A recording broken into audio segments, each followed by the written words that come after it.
नहीं अलौकिक है। लौकिक? और इस बालिका के विषय में आप जानना ये लौकिक क्या है पहले ये बताओ। देवता, मेरे राज्य में द्वादश का काल पड़ा। मैंने कुछ पूछा तुम उत्तर नहीं दे रहे हो। उसी समय देव ऋषि नारद जी का आगमन हुआ। उन्होंने कहा, राजन तुम और तुम्हारी पत्नी रानी सुनैना दोनों मही का कर्षण करो, और वो भी स्वर्ण तहल से। लेकिन देवता, मेरे पास एक कर सोना नहीं था जो धन संपत्ति सब प्रजा के लिए दे दिया था। अच्छा।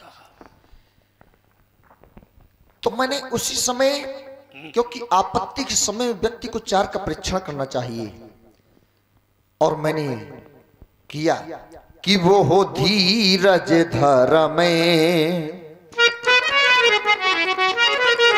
अरे मित्र और नारी,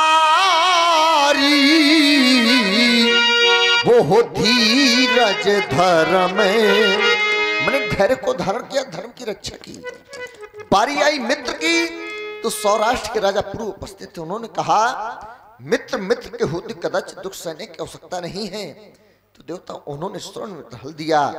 बारी आई पत्नी रानी सुनैना की, तो मेरी पत्नी रानी सुनैना कदाचित एक भी बार उसने नहीं किया, और मेरी साथ चल पड़ी कि हल कर सण मही का किया, और यहां प्रकटी सुता अभिराम है। रानी सुनैना ने पाला इसे नाथ सीता नाम है। ये नाम जानकी यह परम पुनीता,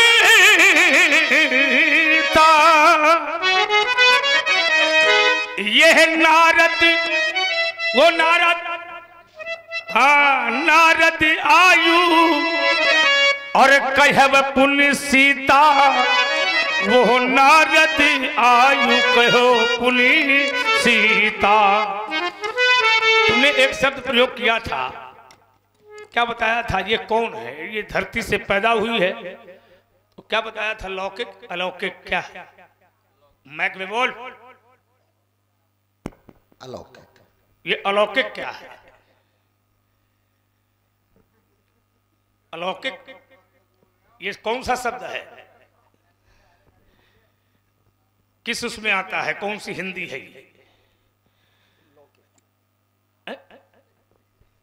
लौकिक नहीं है, लौकिक शब्द भी प्रयोग हो तो उसमें मात्रा भी सही लगनी चाहिए। बनाई हुई भाषा और बनी बनाई भाषा में अंतर है। किसी भी शब्द को अपने अनुसार बोला जाए, और जब उसको बना के बोलोगे तो गड़बड़ निकलेगी। और तुमने देखो बनाया पर बनी नहीं। तुमने बताया कि धीरज धर्म मित्र और नारी आपत्काल परखिए चारी। राजतंत्र में कौन सी मर्यादा चलती है? राजतंत्र तो राजा हो। राजतंत्र लोकतंत्र में ना तो मित्र होता है और ना ही नारी का पक्ष होता है। राजतंत्र में जब राजा अपने अनुसार कोई कार्य करता है तो उस राज्य को चलाने के लिए किसी नारी की सत्ता की आवश्यकता नहीं पड़ती है। जब लोकतंत्र चलाया जाता है तो किसी मित्र की आवश्यकता नहीं पड़ती है। उसमें राज्य को चलाने के लिए राजगुरु की आवश्यकता पड़ती है, लेकिन वहां मित्र और नारी की आवश्यकता नहीं पड़ती है। और तुम्हारे यहां 12 साल दुकान पड़ गया। जिस समय रावण ने ऋषियों का रक्त भर करके घरे के अंदर और तुम्हारे क्षेत्र में पुंडरी क्षेत्र में गड़वाया, तो ऋषियों की रक्त का वह प्रभाव पड़ा कि ऋषियों का रक्त इतना तेज था कि वह पुंडरी क्षेत्र की वह जगह है माने स्थान वो बंजर हो गई, माने पत्थर हो गई। और पत्थर होने के बाद तुमने सोने का हल चलाया, तो सोने का हल और बंजर जैसी भूमि दोनों का संबंध मिलाओ, कैसा बनेगा संबंध? ये पत्थर अब सोना, और सोना होता है कोमल और पत्थर होता है कठोर। तो कोमल कठोर के अंदर प्रवेश करे, ये बात हजम नहीं होती है ना। तो हमें समझाओ कि सोने का हल वो पत्थर के अंदर कैसे चला गया है? कुछ गुरुजी ने बताया होगा, क्यों? और तुमने बताया कि रानी सुरैना भी तुम्हारे साथ में थी।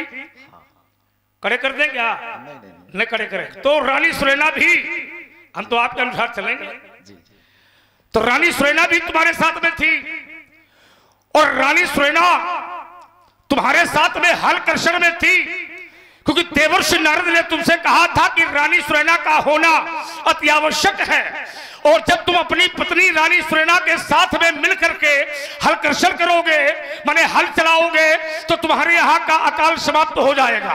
और यदि रानी सुरैना तुम्हारे साथ में हल कर्षण में नहीं होगी, तो तेरे राज्य का पुंडरीक क्षेत्र का अकाल समाप्त होने वाला नहीं है। तो तुमने देवर्षि नारद की वाणी को सुन करके रानी सुरैना से परामर्श लिया, और उस परामर्श में रानी सुरैना तुम्हारे साथ में हल कर्षण करने के लिए तैयार हो गई।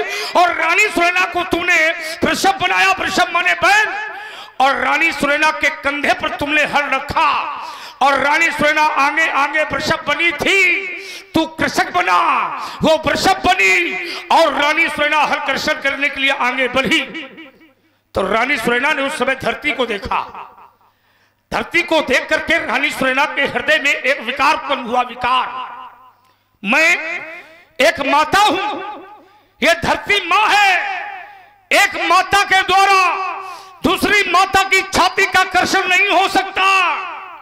यहां सोच करके रानी सुरैना रोने लगी, और रानी सुरैना का रोना, आंसुओं का गिरना, रानी सुरैना के नेत्रों से दो नदियों का प्रवाहित होना, कमला और बिमला। कमला और बिमला नाम की नदी जिसमें रानी सुरैना के नेत्रों से निकली और धरती पर गिरी, ये धरती पिघल गई और सोने का हल चल गया, और प्राप्त हो गई तुम्हें ये सुंदर कन्या। तालियां बजा दीजिए थोड़ा। बात बड़ी गहराई की है, पौराणिक चर्चा पंडित जी ने की है, शास्त्र मत भी। हाँ बिल्कुल साधुवाद है। आचार्य वाल्मीकि तो कहते हैं कि रानी सुरैना ने जिस समय इस कन्या को उठाया था, शास्त्र कहता है, तो जिस समय गोद में लिया था तो दो बालक भी मिले थे। और तुम तो वहां थे ही, मैं तो था ही नहीं, मैं तो योग से बता रहा हूं। मतलब दो बालक और थे? जी जी जी जी, सीता जी के साथ? जी, ऐसा शास्त्र कहता है जी। तो ये सदैव मिली है? ये संजीव, सजीव। तो इनकी उम्र कितनी होगी? इनकी उम्र तो 12 वर्ष हो गई। ये चर्चा का विषय बहुत जगह बना रहता है। जी जी जी। सीता जी की उम्र है कितनी? 6 वर्ष जो है, यूट्यूब चल रहा है, 6 वर्ष जनक ने पाला है इस बालिका को जी। 12 साल ये सजीव अवस्था में घड़े के अंदर रही है, तो 12 साल ये घड़े के अंदर बोलती सीता ये घड़े से मिली, और 6 वर्ष जनक ने पाला, इसलिए 12 6 हो गए 18। शास्त्र आचार्य वाल्मीकि के अनुसार ये बालिका 18 वर्ष की है। विचार करना, ऐसा शास्त्र कहते हैं, और हम तो शास्त्रों की मानेंगे। तो दो बालक मिले, और जिसका नाम था ज्ञान और वैराग। विचार करना, तुमने ज्ञान को नहीं अपनाया, तुमने वैराग को भी नहीं अपनाया। कोई ना कोई तो विशेषता रही होगी जो तुमने ज्ञान और वैराग को छोड़ दिया। संसार में किसी को ज्ञान मिल जाए, किसी को वैराग्य मिल जाए, कौन छोड़ेगा? व्यास जी, कोई छोड़ेगा? नहीं छोड़ेगा। और राजा जनक को जिसमें इस बालिका के साथ में दो बालक मिले, विचार करना, तो राजा जनक ने उन्हें त्याग दिया, मैंने छोड़ दिया। आचार्य ने प्रश्न किया कि तुमने ज्ञान वैराग्य को छोड़ा? इसने उत्तर दिया कि मिथिला का प्रत्येक जन ज्ञानी है, प्रत्येक जन हाँ वैरागी है। पुर नर नारी सुभग सुसंता धर्मशील ज्ञानी गुणवंता। ज्ञान वैराग को तुमने छोड़ा और भक्ति को तुमने अपना लिया। भक्ति करो, ठप्पलों पर ध्यान न दो, भक्ति भी करना जरूरी है। हाँ, अर्जन मांगने लगते कभी कभी। अब क्या है व्यास जी, तो आचार्य भी कहते हैं 12 साल अकाल पड़ने के पश्चात, क्या बढ़िया जीवन है तुम्हारा जनक, और तुमसे अच्छा कोई है भी नहीं। एक कन्या की देन है जो मनुष्य पर बनता है पर। यदि संसार में कन्या न होती कोई भी प्राणी पर नहीं बन सकता था। यदि संसार में कन्या न होती कोई व्यवहार ना होता। यदि संसार में कन्या न होती ये कथा का सार ना होता। और यदि संसार में कन्या न होती ये सृष्टि का सार ना होता। और यदि संसार में कन्या न होती कोई रिश्तेदार जन जन। तभी तो आचार्य भी कहते हैं क्या कन्या न होती न व्यवहार होता। हाँ न कुछ सार होता न कुछ सार होता न ये संसार होता। वो निराकार प्रभु भी न साकार होता। अधूरे ही रहते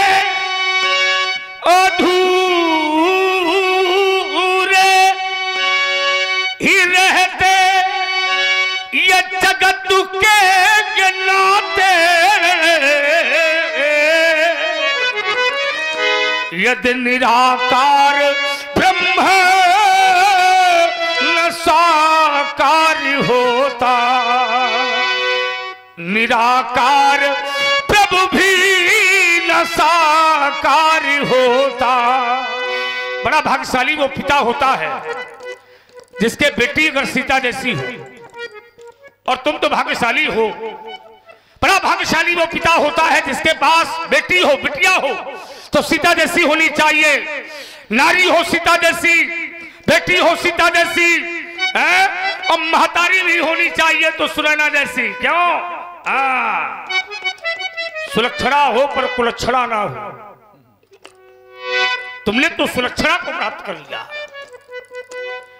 और इसीलिए मैं बार बार कहा करता हूं कि बेटी हो तो सीता जैसी, नारी हो सीता जैसी। बेटी का पहनावा हो क्या बढ़िया। नारी का पहनावा हो चाहे बेटी का पहनावा हो, लेकिन पहनावा भी होना चाहिए तो सिर्फ सीता जैसा होना चाहिए। यह हमारी भारतीय सभ्यता है, ये भारतीय परंपरा है, हमारे यहाँ की भारतीय सभ्यता है और भारत की प्रॉपर्टी है। हमारे यहाँ की वेशभूषा और हमारे यहाँ की भाषा अर्थात हमारे यहाँ की मातृभाषा है हिंदी और हमारे यहाँ की देव भाषा है वेदवाणी माने संस्कृति। और ऐसी भाषा और ऐसा पहनावा होना भी चाहिए। अब समय बड़ा परिवर्तन है।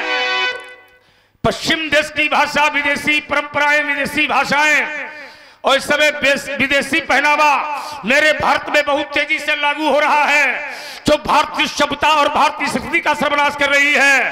बेटी जब पश्चिम देश के पहनावे को पहनकर निकलती है तो दरवाजे में बैठा हुआ वो पिता भी सर्व से सिर को झुका लेता। तभी तो आचार्य भी कहते हैं आया नारी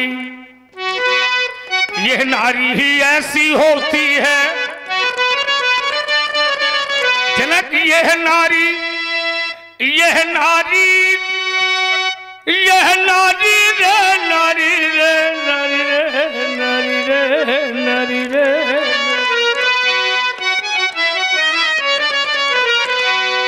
यह नारी ही ऐसी होती है जो घर घर में पूजी जाती है, पर नारी ही ऐसी होती है जो घर का नाश कराती है।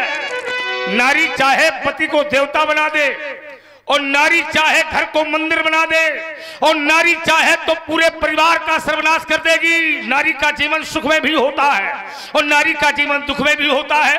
नारी तो माता का रूप होती है, नारी तो लक्ष्मी का रूप होती है, अरे नारी तो दुर्गा का रूप होती है, नारी तो काली का रूप होती है, अरे नारी तो क्षमा का रूप होती है, नारी तो विश्वास और श्रद्धा का रूप होती है। अरे नारी का वो जीवन है जो मंगलमय बनाती है, घर को मंदिर बनाती है और घर को क्यों मंगलमय बनाती है। तुम भी कुछ बोला करो जनक हमारे बीच में, तैयारी में रहो। इसलिए नारी का जीवन सुख में भी है और नारी का जीवन दुख में भी है। व्यास पति को देवता बनाती है नारी, पति को राक्षस बनाती है तो नारी।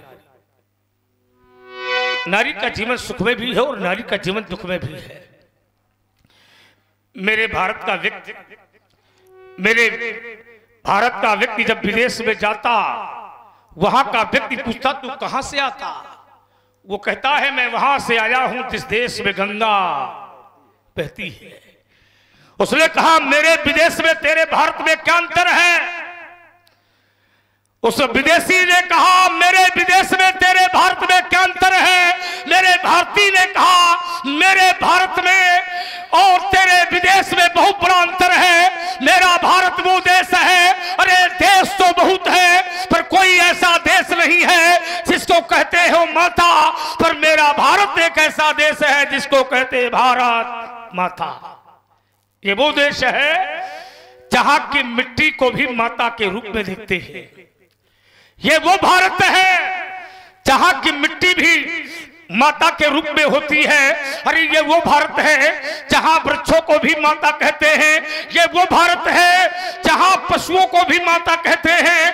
अरे ये वो भारत है जहां पर पुराणों को भी माता कहते हैं। ये वो भारत है जहां बहते हुए जल को भी माता कहते हैं।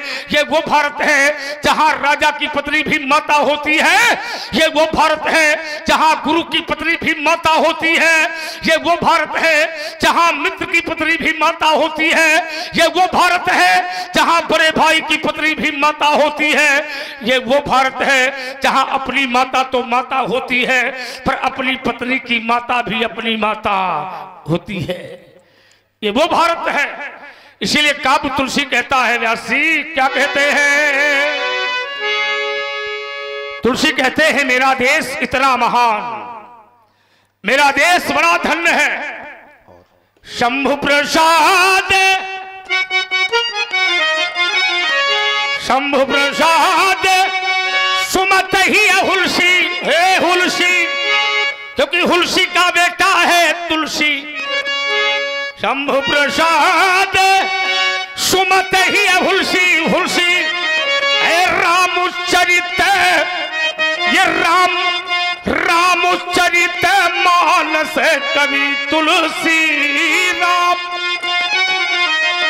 मेरे तुलसी कहते हैं मेरा देश भगवान शंकर की महामानस मंगलमयी की इस कथा में श्रवण करने वाले महान भक्तों धन्य देश है जहां बहा सुरसरी, सुरसरी माने गंगा, धन्य नारी पतिव्रत अनुसरी, धन्य नारी पतिव्रत अनुसरी। मेरा भारत एक ऐसा देश है जहां पर गंगा बहती है। मेरा भारत एक ऐसा देश है जहां पतिव्रता नारी पाई जाती है। अरे देश तो बहुत हैं पर विश्व में कोई ऐसा देश नहीं है जहां पतिव्रता नारी पाई जाती हो, पर मेरा भारत एक ऐसा देश है जहां पतिव्रता नारी पाई जाती है। एक कई धर्म एक व्रत ने काय वचन मन पति पद प्रेमा काय। ये मेरे भारत की नारी है। एक ही धर्म एक व्रत नेमा काय वचन मन पति पद प्रेमा। ये मेरे भारत की सभ्यता है। अरे मेरे यहाँ तो बहू जो होती है सास ससुर गुरु ये सेवा करे हो। किसी महापुरुष ने कहा कि सास ससुर की सेवा करना यह धर्म नहीं परम धर्म है, गुरु की सेवा करना यह धर्म नहीं परम धर्म है। इसलिए परम धर्म की प्रपाटी को मेरे भारत की परंपरा के अनुसार मेरे भारत की बहुरानी उसको अपनाती है और सास ससुर की सेवा करती है और गुरुजनों की सेवा करती है। इसका नाम है भारत की नारी। मेरे देश का नियम है 1 वर्ष में 2 बार और 6 महीना में 1 बार नवरात्र आता है और देवी जागरण मनाया जाता है व्यासी, लेकिन देवताओं का नहीं होता।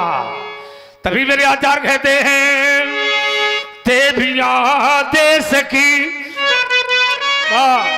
जाग जाए अगर सुख स्वयं ही बदलता चला जाएगा।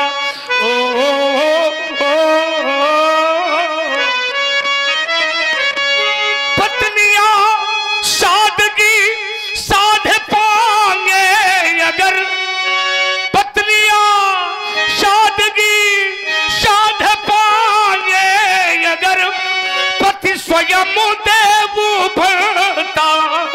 कहाँ चला जाएगा। ओ अब ऐसा लगता है छोड़ दे नारिया गलत रूढ़िया, छोड़ दे नारिया यदि गलत रूढ़िया, तोड़ दे अंधविश्वास की बेड़िया, छोड़ दे नारिया अब गलत रूढ़िया, तोड़ दे अंधविश्वास की बेड़िया। ये धरा स्वर्ग बनता चला जाएगा, ये धरा स्वर्ग बनता चला जाएगा। ओ जनक की लली तू गगन से चली, पर धरा से मिली हा सुयस से पली, साधना की मूरत अब कहानी बनी, राज रानी बनी महारानी बनी। ओ जनक की लली अखंड सौभाग्यवती भव। सखियों को भी कुछ कह दीजिए, अभी कम प्रसन्न है। अगर ये मुस्कुराएंगे तो जी। विवाह हो गया कि नहीं? क्यों जनक? अभी नहीं। तो तू अभी तक करता क्या रहा है? अभी विवाह नहीं। अरे क्यों नहीं हुआ? उसकी क्यों लेते हो? बोलो बोलो। बर मिलेगा तो करेंगे। नहीं, हमें लगता है ये कन्याएं इसकी है नहीं। अच्छा, सेवा में रहेंगे तो यही लायक है ही हो। तुमको तो अपना धर्म निभाना चाहिए, पिता को पिता का धर्म निभाना चाहिए, माता को माता का धर्म निभाना चाहिए, भाई को भाई का धर्म निभाना चाहिए। ये धर्म बने हैं, इसकी रक्षा करो, है ना। और अगर इनका विवाह हो जाएगा तो मेरा आशीर्वाद है कि इनको भक्ति मिलेगी। और भक्ति के दो बेटे हैं, ज्ञान और वैराग। हाँ, दुई लड़का पैदा होंगे। जाओ ले जाओ, एक नहीं होंगे, दुई ले जाओ, चलो खेलो कूदो भगो। और इसी सुंदर प्रस्तुति में आप हैं श्री राजपूत भैया। राजपूत भैया 21 मुद्राएं आपकी ओर से, और श्री राम मिलन कुशवाहा जी रामलीला समिति परछा, मजबूत स्तंभ है आप समिति के, 51 मुद्राएं आपकी ओर से भी, और इंदरपुरा रामलीला कमेटी अध्यक्ष श्री राम शंकर लंबरदार 51 मुद्राएं आपकी ओर से भी। साधुवाद। आशीष दीन सखी हर सानी, निज समाज ले गई सयानी, विश्वामित्र मिले पुनि आई, मिले पुनि आई। आज कौशिक सुनो मन दिए बालक भी होगा। मिलन ये हमारा तुम्हारा हमारा, किसी ने कहा था मिलेंगे दोबारा। क्यों? अब रही जिंदगी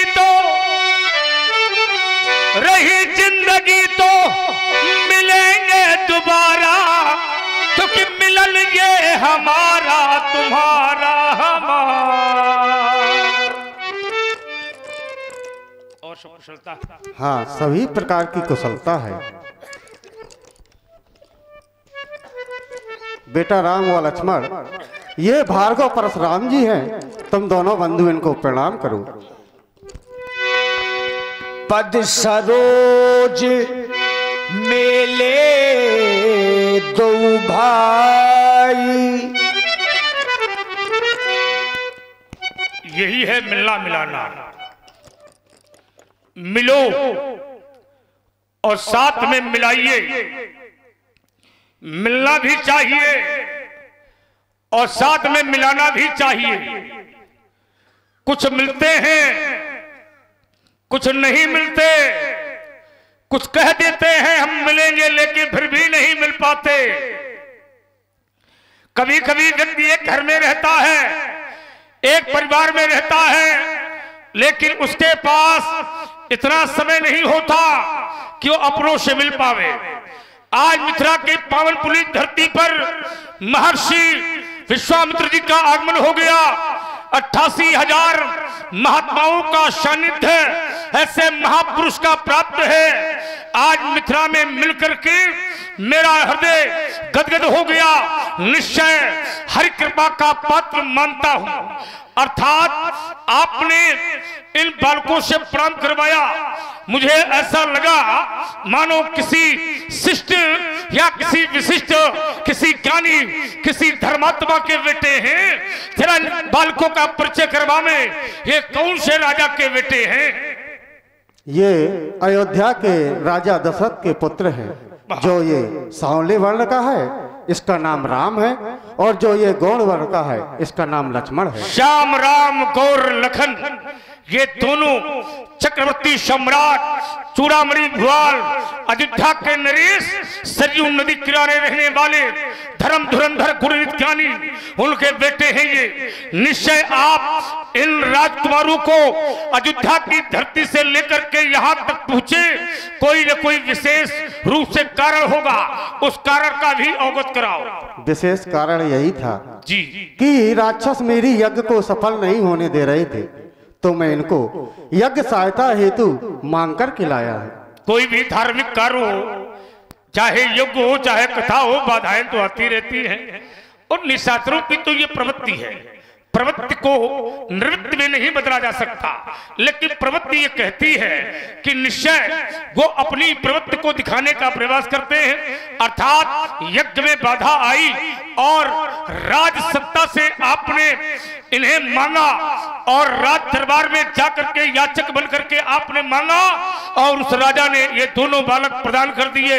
आपने यज्ञ की रक्षा करवाई, ये राजकुमारों ने अपने धर्म का पालन किया, और आपने अपने धर्म का पालन किया, जो इन बालकों को प्रणाम करवाया। मेरा आशीर्वाद बालकों के प्रति है।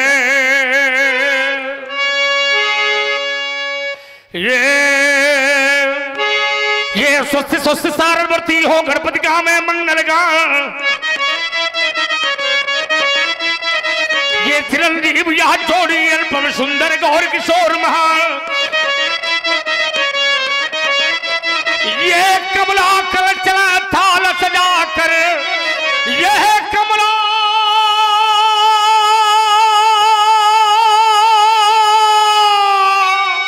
कर चला थाल सजा कर, यह आरती करने को यहाँ में ये सुर किन्नर गंधर्वादी, ये सुमन मार्ग में बिखरा में, ये देव तुम्हारे सारग छग हो, यह देव तुम्हारे सारग छग हो, यह सदा शेष साई भगवान, यह सदा शेष साई भगवान पर दशो दिशाएं यस गाती हो, यह दशो दिशाएं यस गाती हो, पर कभी न हो इनका यवशाल पर, कभी न चिंता की ज्वाला में, और जले दे इन बालों की अभिलाषा, बस यही हमारी छवि देखूं इन लालों की। राजपुत्रों मम वाक्यों त्रिलोक शयनाथन हरि सन्मुखम जयम प्राप्ति, दीर्घायु राम लचे मड़ा दीर्घायु भव। पूरा पूरा आशीर्वाद। ये धुआं बंद करो भाई। कहाँ है कमेटी वाले? धुआं नुकसान करता है आवाज के लिए। कहाँ बैठा है खरदूसर? देखो